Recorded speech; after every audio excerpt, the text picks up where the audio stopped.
Welcome back to another technical deep dive here in the debug zone. Today we're tackling a big question and breaking it down with insights from other users.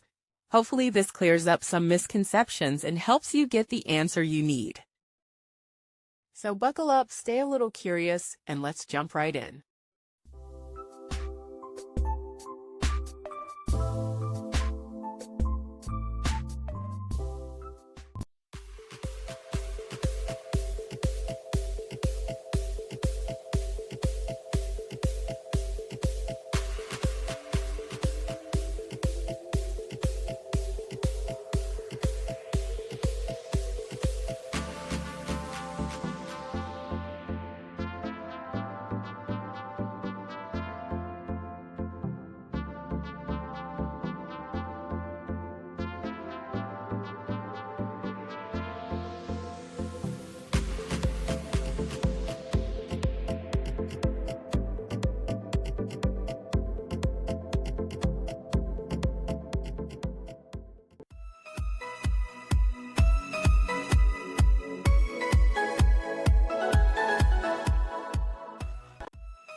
And that's a wrap.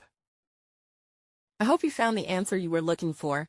If you did, take a second to hit that subscribe button. It really helps out. And let me know in the comments which solution worked best for you. See you next time in the debug zone.